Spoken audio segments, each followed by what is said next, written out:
Alright, gonna have a quick video here and go through screenshots of a fake patch card scam going on. Sellers on eBay right now in August of 2024 with a bunch of cards that have fake patches put in them that have recently been sold and documentable on the internet thanks to the glory of screen capture and past internet pages.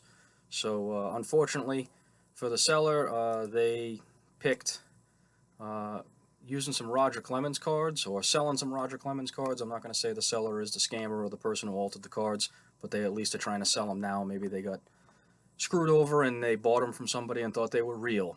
But recently somebody took this Roger Clemens Prime Patches card and put a glorious patch that looks like the patch on the sleeve of the state of Texas, which would be really cool to have in this card and be super desirable.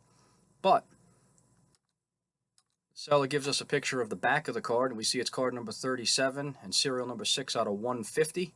And we can see that some quick internet searching in our TerraPeak tool in eBay as a seller is going to show us that this card actually sold a few months ago in May or June on ComC, and when it did, it only had a white regular game used patch in it, not a really cool patch, because it says authentic game worn jersey under the patch window, not patch or prime patch or anything like that. And usually these cards will denote that.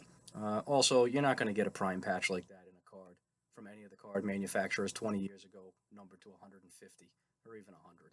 Those were reserved usually for 10s, 25s, 50s maybe, or even less, sometimes 5. I have a sleeve patch that's in this Prime Patches card of Clemens. It's a 1 out of 5. So, pretty easy to track this down. Really kind of sad that whoever did this didn't even wait a couple of months. They made it really easy to go back and find their work. But also the seller's got a couple other cards listed for Clemens, and it's weird, he only has Clemens patch cards listed. No other ones. He's got other players, he's got a lot of other items, but the only ones with cool patches in them are Clemens cards, and they happen to all be recent alterations and fakes. So this one's got another piece of that Texas patch in it. Looks really cool. Would be a great looking patch for a player collector or a Leaf certified materials set collector to have, or an Astros collector. It's card number 92, serial numbered out of 100. It's card number 129 in the set. And we can see, I'm going to zoom in because the 92 was a little tough to see in that first shot, but it's definitely card number 92 out of 100, serial stamped.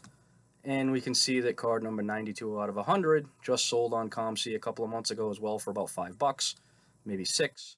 And it had a regular gray jersey in the window, not a really cool patch. So unfortunately, people are still faking 20-year-old cards and trying to screw people over with sticking patches in them that they probably got in a jersey off the rack at Dick's Sporting Goods or something. So be careful out there. Think before you buy. Do your research. And unfortunately, you can't trust anybody because the hobby is full of people that are just out to get you, however they're getting you. Whether or not this seller was the guy who got gotten with those patch cards and gave the money to somebody, or he's the person trying to screw people over now, doesn't really matter. These cards are absolutely fake, and they get faked all the time. It's not hard to substitute patches and jersey pieces in these cards. Be careful out there and watch out for the scams.